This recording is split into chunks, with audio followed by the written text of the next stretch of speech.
el control total de lo que pasa. Y nuestro Dios sigue en su trono, hermanos. Cristo sigue en su trono, sigue reinando. La pandemia, pues, toma comportamientos de acuerdo a su naturaleza de la gente, pero Cristo sigue reinando y su reino se sigue extendiendo y nosotros somos parte de su plan. Gracias al Señor. Les invito, mis amados hermanos, a abrir sus Biblias en Hechos capítulo 20.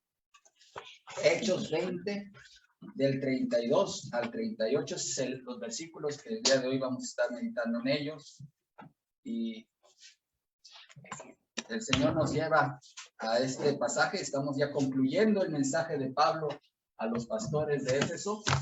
Y vamos voy a dar lectura a este pasaje, Hechos 20, del 32 al 38. Dice así la palabra del Señor. Y ahora, hermanos, os encomiendo a Dios y a la palabra de su gracia, que tiene poder para sobreedificaros y daros herencia con todos los santificados. Ni plata, ni oro, ni vestido de nadie he codiciado. Antes vosotros sabéis que para lo que me ha sido necesario a mí y a los que están conmigo, estas manos me han servido.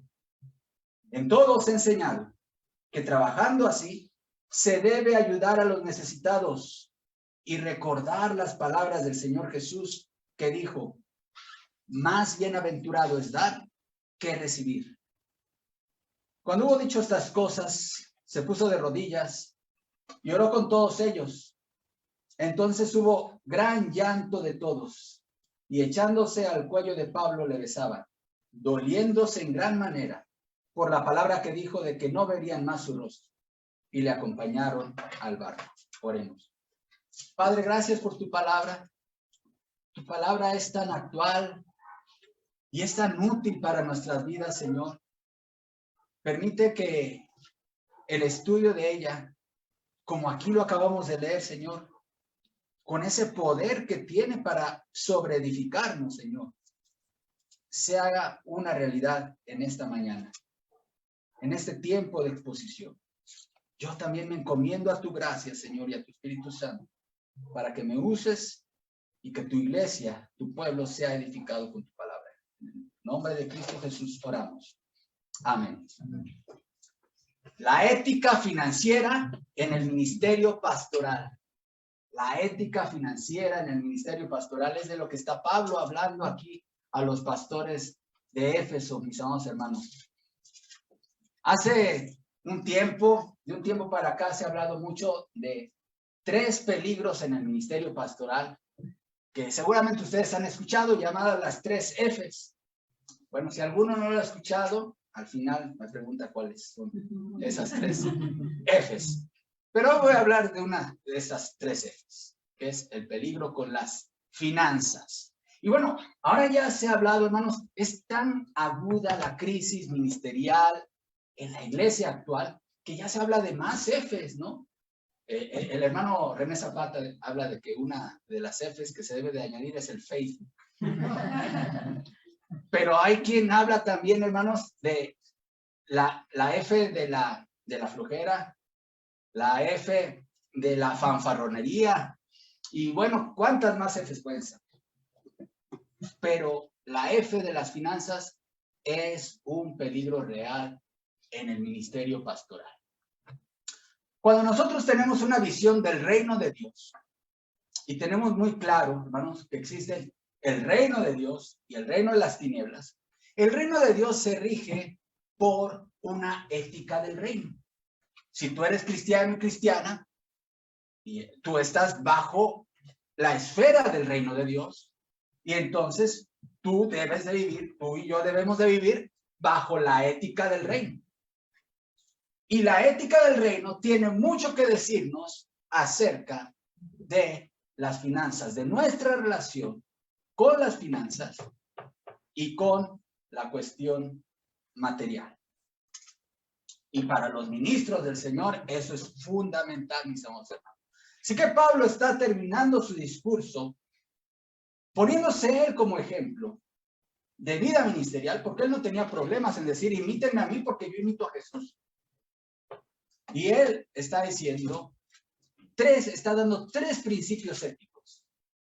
Tres principios éticos del manejo de las finanzas en la vida pastoral. Así que estos tres principios, mis hermanos, el primero de ellos es el peligro de la codicia material. El peligro de la codicia material. Segundo principio ético, la importancia de ser ejemplo de trabajador honrado, de un trabajo honrado. Desde el pastorado, ser ejemplo a la congregación de un trabajo honrado. Y tercer principio ético, el apoyo a los necesitados. El apoyo a la gente en necesidad. Vamos a ver el primero de ellos, hermanos. Pablo está diciendo en el versículo 33, ni plata, ni oro, ni vestido de nadie he codiciado. La codicia, mis amados hermanos, es un mal que está arraigado en el corazón y forma parte de toda esa gama de características que tiene un alma no regenerada. Y es que era un problema en la antigüedad y sigue siendo un problema hoy. ¿Por qué? Porque la gente piensa que entre más cosas materiales tenga, su vida tendrá mayor felicidad, quizá obtendrá mayor felicidad o significarán más, tendrá mayor significado. Cuando Dios dio sus 10 mandamientos a Moisés, mis amados hermanos, en la cima del monte de Horeb, podemos ver el orden en que los dio. Los primeros 4 mandamientos tienen que ver con la relación vertical del hombre con Dios, ¿sí? Y a partir del mandamiento número, el 5.º mandamiento, viene ya la relación horizontal entre los hombres. Honra a tu padre y a tu madre, no matarás, no cometerás adulterio, no hurtarás, no hablarás contra tu prójimo falso testimonio. Pero noten el último. No codiciarás la casa de tu prójimo. No codiciarás la mujer de tu prójimo. No codiciarás ni su siervo, ni su criada, ni su buey, ni su asno, ni cosa alguna de tu prójimo. Entonces quiero centrarme en este 10.º mandamiento. No codiciarás. Ahora, una diferencia que vemos entre los otros mandamientos y este es que este empieza y se gesta, hermanos, muchas veces se puede mantener oculto en el corazón. Claro que la codicia puede materializarse y hacerse visible a través del hurto y a través de otros actos, ¿verdad? Pero es un tema interno. Alguien puede ser codicioso y solamente Dios y Él sabe el pecado que está ocurriendo en él. Y lo primero que está reconociendo Dios, hermanos, aquí, cuando dice, no codiciarás lo que es de tu prójimo, Dios está legitimando el derecho humano a la propiedad privada. ¿Sí? Dios está reconociendo que los seres humanos tenemos derecho a poseer cosas. Eso no está peleado con la ética del reino. Es decir, tú puedes hablar de mi casa, o por ejemplo, tú puedes hablar de tu casa, ¿sí? Yo puedo decir mi casa, mi coche, y eso no tiene problema Dios con eso, porque Dios está legitimando que los seres humanos tienen derecho a poseer las cosas. Sin embargo, sin olvidar que ¿quién es el dueño absoluto de todo? Lo que poseemos. Dios, de Jehová es la tierra y su plenitud, el mundo y los que en él habitan. Ahora bien, partiendo de esta verdad, hermanos, el pecado de la codicia está basado, noten en esto, hermanos, el pecado de la codicia tiene su raíz en una insatisfacción con las cosas que tienes hoy, ¿sí? Es decir, estás insatisfecho con la casa, con las cosas que tienes. Entonces, existe ahí un problema de insatisfacción entre lo que tú tienes y lo que tiene tu prójimo, o lo que ves que tiene tu prójimo. Y entonces, ese problema de insatisfacción, si no se maneja adecuadamente, puede ir creciendo hasta llevarte a una codicia enfermiza, a desear ardientemente que lo que hoy es de tu prójimo, algún día sea tuyo, sea de tu propiedad. En otras palabras, el codicioso, mis amados, piensa de la siguiente manera: yo tengo más derecho que mi prójimo, y piensa en tu prójimo como tu vecino, tu compañero de trabajo, de oficina, o tu hermano o tu hermana en la iglesia. Yo tengo más derecho que ellos de tener lo que él tiene. Así piensa el codicioso. Lo terrible de esto es que la iglesia, mis amados hermanos, la iglesia local, al ser una comunidad de creyentes donde se dan relaciones tan cercanas, y así debe ser porque así está diseñada la iglesia, de relaciones tan cercanas, es un escenario factible para la codicia, tristemente, mis amados hermanos.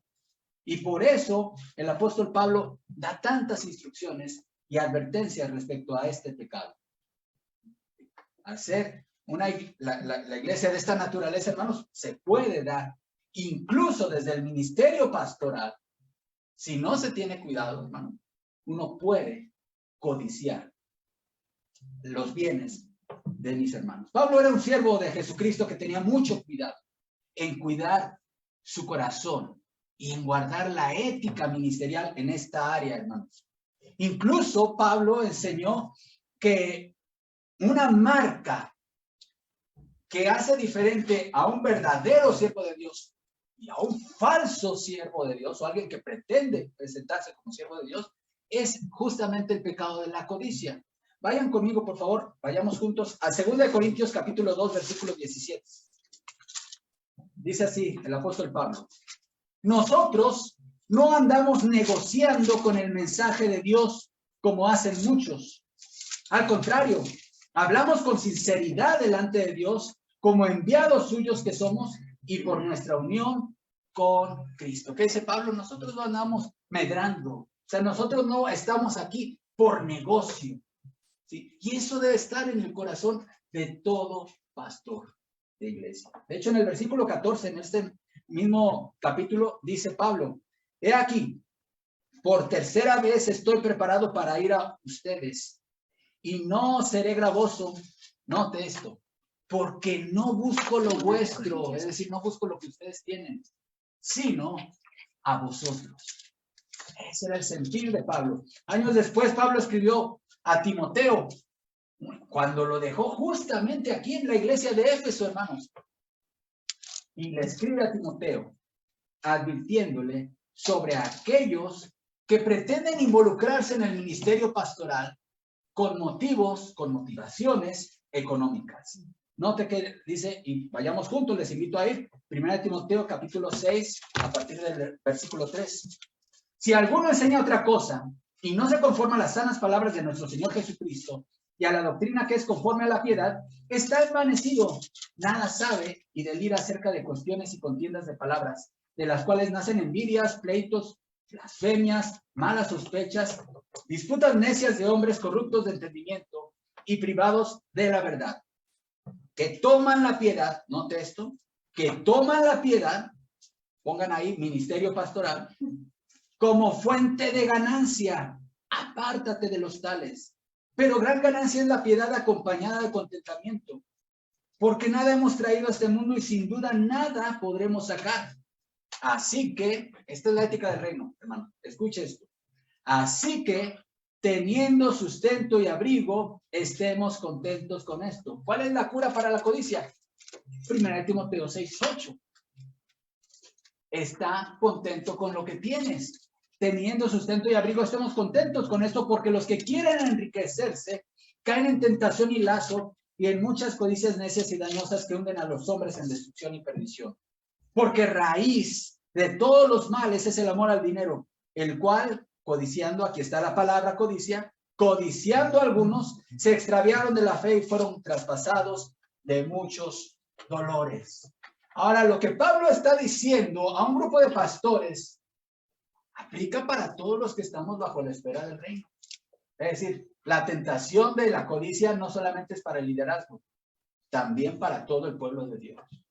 Así que tomemos nota todos, mis amados hermanos, porque todos podemos caer en este pecado de la codicia.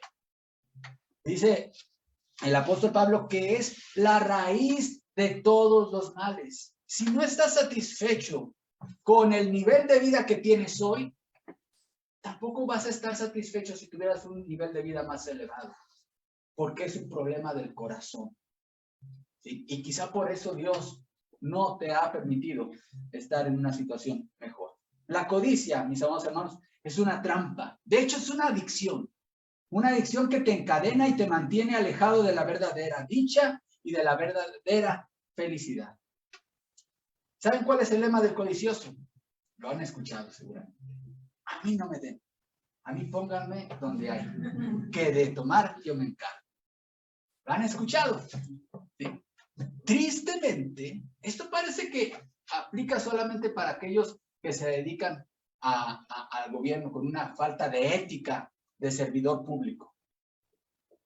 Pero tristemente, mucha gente ve las iglesias como espacios para llevar a la práctica este lema. Pues un mensaje para todos, hermanos. La iglesia no permitirá nunca el ejercicio de la codicia para nadie. ¿Sí? ¿Por qué? Porque es un problema que te encadena. Es ofensa para Dios. De hecho, lo que hay aquí en la iglesia, hermanos, ¿de quién es? De nuestro Señor Jesucristo, de la cabeza de la iglesia, del Rey de Reyes. Así que, pues nadie codicie ni el piano, ni la tele, ni las sillas, ni nada de lo que hay en la tesorería, porque todo es del reino de Dios. Amén. Amén. Amén. Entonces, nadie algún día le pasa el pensamiento frotarse las manos de querer codiciar algo de la iglesia del Señor, porque duro será el juicio. La aplicación, hermanos, es muy sencilla en este primer punto.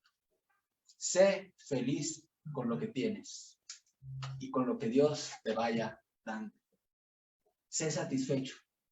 Ahora, hay un punto, porque hay millones de personas que no tienen acceso a un nivel de vida digno.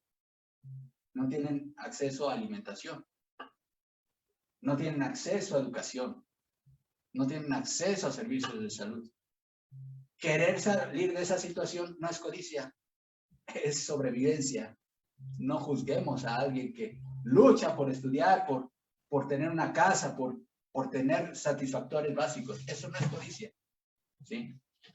Pero ten mucho cuidado si tu corazón está inclinado a la codicia. Pablo dice, ni plata, ni oro, ni vestido de nadie he codiciado.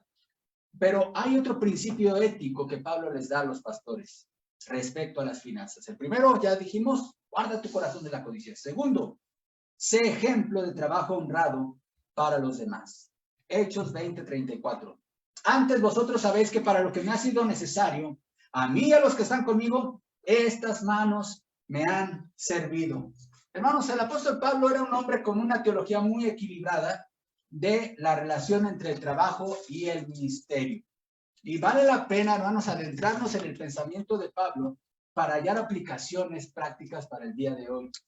En primer lugar, hermanos, y esto es bien importante que toda la iglesia lo sepa. En primer lugar, Pablo estaba convencido de que los que son llamados al ministerio, en este caso al ministerio pastoral, tienen un derecho. ¿Cuál es este derecho? Pablo le llama el derecho a no trabajar. El derecho a no trabajar. 1 Corintios 9:6. Leo a partir del versículo 6, vaya conmigo. 1 Corintios 9, del 6 al 12. ¿O solo yo y Bernabé no tenemos derecho de no trabajar? ¿Quién fue jamás soldado a sus propias expensas? ¿Quién planta viña y no come de su fruto? ¿O quién apacenta el rebaño y no toma de la leche del rebaño? ¿Digo esto solo como hombre? ¿No dice esto también la ley? Porque en la ley de Moisés está escrito, no pondrás bozal al buey que trilla. ¿Tiene Dios cuidado de los bueyes? ¿O lo dice enteramente por nosotros? Pues por nosotros escribió, porque con esperanza debe arar el que ara, y el que trilla con esperanza de recibir del fruto. Si nosotros sembramos entre vosotros lo espiritual, ¿es gran cosa si segáremos de vosotros lo material? Si otros participan de este derecho, note la palabra, derecho, sobre vosotros, ¿cuánto más nosotros? Pero no hemos usado de este, otra vez, derecho, sino que lo soportamos todo por no poner ningún obstáculo al evangelio de Cristo. Ahora, esto pareciera una contradicción con el punto anterior, pero no lo es, estamos hermanos. ¿Por qué? ¿Qué Pablo está diciendo?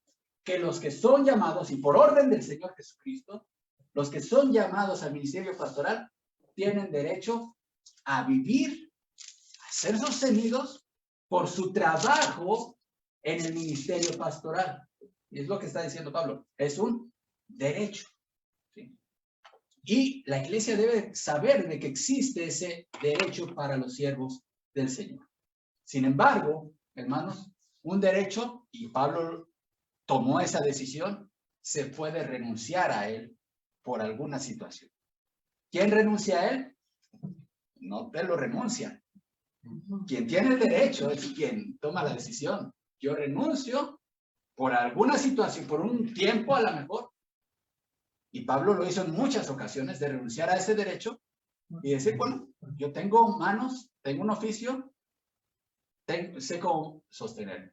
Tengo mis razones para este tiempo renunciar a este derecho del que el Señor me ha dado.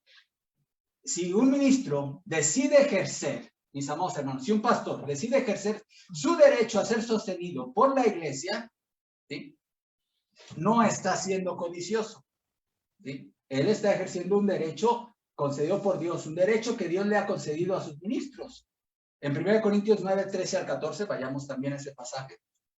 ¿No sabéis que los que trabajan en las cosas sagradas comen del templo y los que sirven del altar participan? Así también ordenó el Señor a los que anuncian el evangelio que vivan del evangelio. Habló también nuevamente a Timoteo, dando instrucciones a Timoteo sobre cómo organizar el trabajo en la iglesia, ahí en Éfeso, en 1 Timoteo capítulo 5, versículos 17 al 18, habla específicamente del ministerio pastoral. Vea lo que dice Pablo. Los ancianos, es decir, los pastores líderes, que dirigen bien a la iglesia, deben recibir doble honor, sobre todo los que trabajan mucho dando consejo y enseñando. Pues así dice la Escritura, no le pongas bozal al buey cuando trilla. También dice, es justo que el trabajador reciba su salario. ¿Qué está dando Pablo aquí instrucciones? Los pastores, líderes, ¿sí?, ejercen bien su ministerio, son dignos de doble honor. Algunos han dicho honorarios, ¿sí? El 18 aclara a qué se refiere, ¿sí? Pues la Escritura dice, no pondrás bozal al buey que trilla, y es justo que el trabajador reciba su salario. Habla del derecho que tienen los pastores a ser sostenidos por la iglesia. Ahora, mis amados hermanos, un derecho es una prerrogativa que no debería ser negada sino garantizada. Eso es lo que significa la palabra derecho. Pero también, hermanos, se puede renunciar, como ya dije, a un derecho, ¿sí? En el caso de Pablo, él renunció en muchas ocasiones a este derecho. Como ustedes saben, esa amada iglesia lo sabe, nosotros, por convicción, tenemos un trabajo secular y nuestro sustento viene de él, ¿verdad? Es un pensamiento similar al del apóstol Pablo. Pero es muy importante que la iglesia sepa que existe este derecho que Dios ha dado para los pastores, porque si un día Dios nos lleva a otro lado y viene otro pastor, hermanos, y ustedes digan, pues búscate un trabajo ahí en el gobierno y ya veremos. Porque el pastor Iván así trabajaba. No, la iglesia debe saber que existe ese derecho y que ahora vamos a ver cuál debe ser el corazón de un pastor que decide ser sostenido por la iglesia. Vean, hermanos, si un pastor decide, como Pablo, como yo, en esta etapa de mi vida ministerial, renunciar al derecho de no trabajar, debe tener en cuenta lo siguiente, es decir, yo debo estar bien consciente, si tengo un trabajo secular y aparte del ministerio pastoral, debo tener muy claro esto. ¿Sí? Mi vocación y mi llamado al ministerio es primero antes que la labor de hacer tiendas, como hacía Pablo, ¿no? Él construía tiendas. Debo tener muy claro también que el trabajo, si un pastor tiene un negocio, debe ser un trabajo éticamente aprobado y también éticamente desempeñado, ¿sí? Eso es muy importante. También el propósito de su trabajo secular, de un pastor, debe ser dar ejemplo de trabajo honrado a la congregación y, por supuesto, satisfacer las necesidades de la familia, ¿sí? Porque en las congregaciones muchas veces se dan casos de personas o hermanitos que no les gusta trabajar, ¿sí? Como decían los churumbeles de España en su canción de El Gitano Señorón, nacieron cansados, ¿verdad? Y nomás, así había en la iglesia de Tesalónica varios hermanitos de ese tipo. Bueno, ¿cómo un pastor puede? Pues miren, yo soy ejemplo. Y Pablo dice, yo les doy ejemplo. Con estas manos he trabajado para sostener y satisfacer mis necesidades y de los que están conmigo. Bueno, en caso de un pastor casado, de nuestra familia. Pero, mis amados hermanos, si un pastor decide ejercer su derecho a ser sostenido por la iglesia, debe tener en cuenta lo siguiente. Debe estar consciente, muy consciente, y ser sensible de la capacidad económica y financiera de la iglesia y de sus familias, ¿sí? No podemos nosotros, hermanos, mi papá fue pastor, más de 50 años, pastor que solamente se dedicó al ministerio pastoral, ¿sí? Todo el tiempo. Y fue pastor en Guadalajara, en Sonora, en Tehuacán, en Estados Unidos. Hermanos, nunca llegó mi papá pidiendo una cantidad de salario. Ni siquiera preguntando cuánto le iban a pagar. ¿Sí? Y eso nos dejó muy marcados como familia, porque esa era una cuestión ética. Él jamás llegó a la iglesia en alguna ocasión para decir, hermanos, necesito un aumento de salario. Entonces, es muy importante que el pastor que decide ejercer su derecho a ser sostenido sea sensible a la capacidad económica de la iglesia, ¿sí? Y también debe ser, su compromiso con la iglesia no debe de estar en función a la capacidad del salario que le paga la iglesia, ¿verdad? Es decir, no puede decir, pues como me pagan poquito, pues yo trabajo poquito, ¿no? El llamado no va en función de cuánto ganamos. También este pastor debe estar consciente de que si lo que le ofrece la iglesia como sustento no llega a ser suficiente para darle a su familia una vida mínimamente digna, hermanos, él tendría que buscar, por convicción personal, el hecho de saber que uno es casado, hermanos, ¿qué le hace? Pues yo tengo que dar para mi familia, ¿no? Seas pastor o no seas pastor, tienes unas bocas que mantener. Y entonces, si lo que la iglesia con amor te está ofreciendo no es suficiente, entonces debes de buscar y considerar el hecho de buscar un sustento para tu familia, sin descuidar la iglesia. Ahora, para las iglesias, si una iglesia tiene un pastor bivocacional, y pues este ya viene siendo el caso de la mayoría de las iglesias que yo conozco en México, hermano, por lo menos de los pastores con los que yo me relaciono y tengo amistad, de la gran mayoría tenemos, ejercemos el ministerio bivocacional. Son muy raras excepciones con iglesias obviamente muy grandes que sí tienen un pastor que solamente se dedica al ministerio. Pero para estas iglesias, hermanos, deben tener en cuenta lo siguiente. El que el pastor tenga un trabajo no anula la responsabilidad de la iglesia de ver por las necesidades del pastor y su familia, ¿sí? Y de darle apoyo, aunque sea simbólico, ¿sí? Así, no, pues, no lo necesita.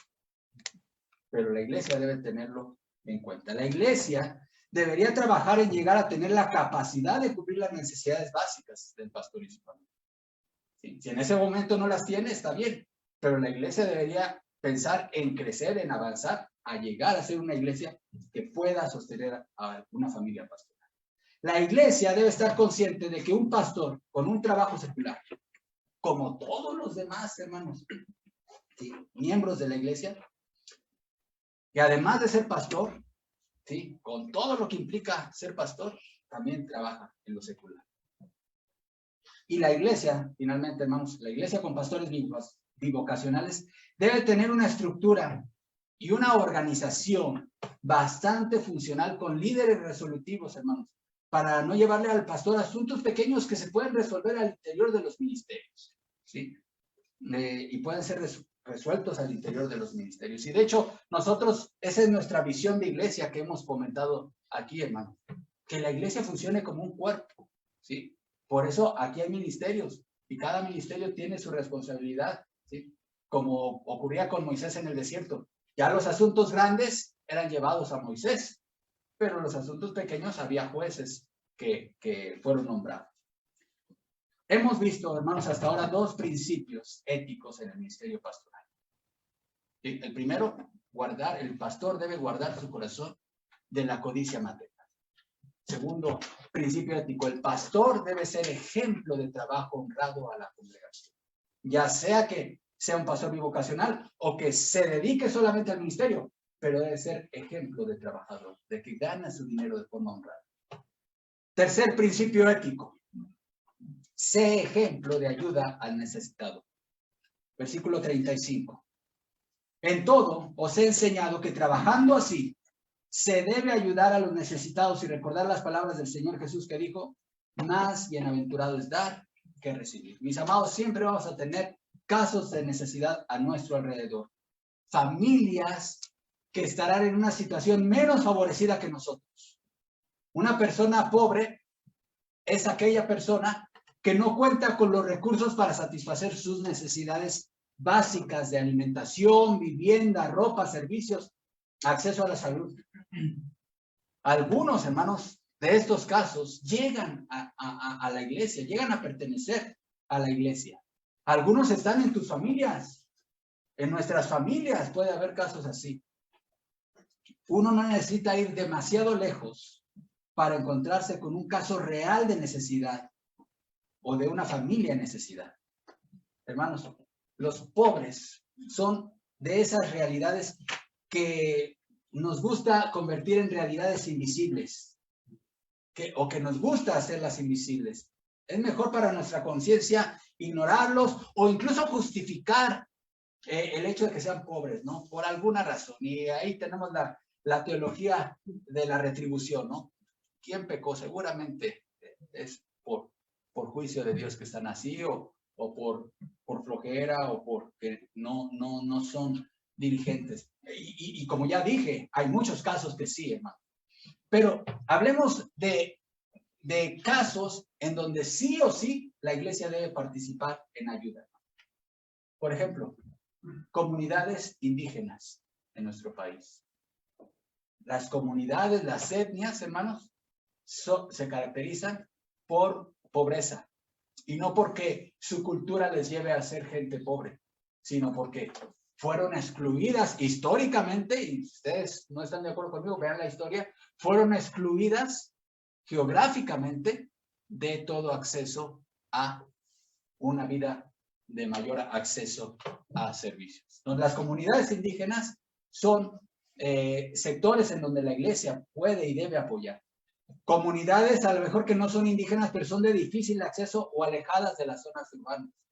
La sierra, las zonas muy retiradas. Familias migrantes, hermanos. Familias con desempleo que de repente caen en desempleo, que es gente trabajadora y que tienen una vida de testimonio de ser trabajadores, pero de repente pasa por una crisis de empleo. Y entonces ahí la iglesia debe también aparecer con el apoyo.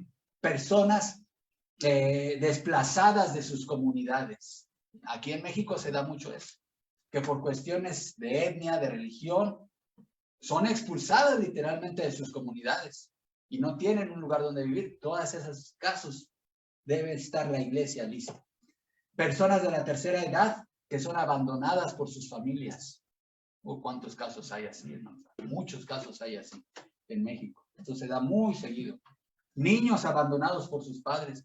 Escuchaba en la semana una noticia de una niña que fue abandonada en una gasolinería allá en el estado de Quintana.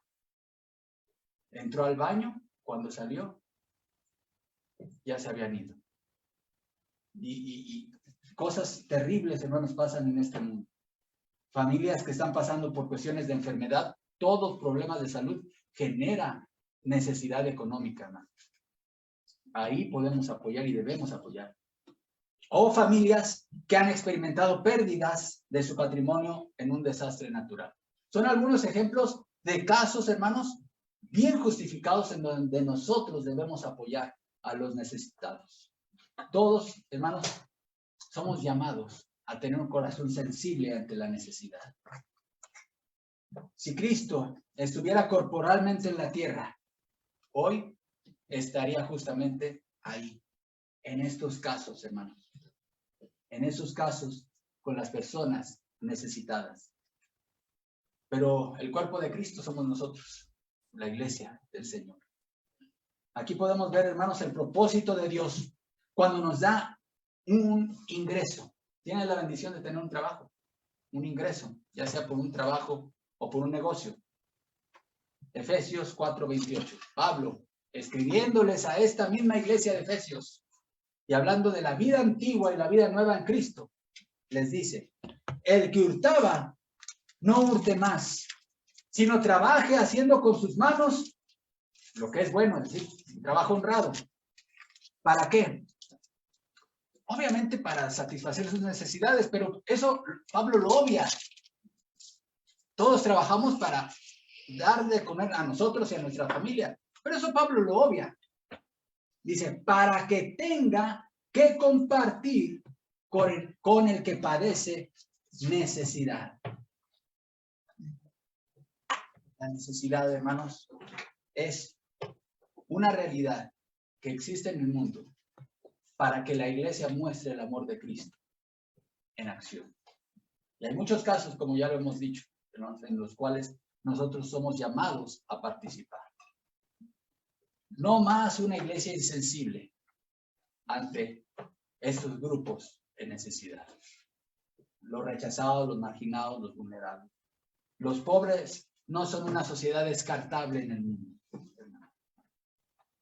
Los pobres son seres humanos creados como tú y como yo a imagen de Dios. Son portadores de la imagen de Dios. Y la iglesia debe estar ahí para mostrarles el amor de Cristo. 3 principios éticos para todo pastor, pero también para todo cristiano, hermanos, en el área financiera. Guarda tu corazón de la codicia material. Ve el trabajo como una bendición, no como una maldición. Es una bendición. Y sé ejemplo de trabajo honrado. Y si ya lo tienes, busca, haz de la ayuda al necesitado un estilo de vida. Aparta, siempre que te llegue tu quincena, aparta. Esto va a ser para algún caso de necesidad que el Señor. Hazlo ya tu estilo de vida y el Señor te va a bendecir. Mis amados hermanos, la gente hoy se mata por el dinero.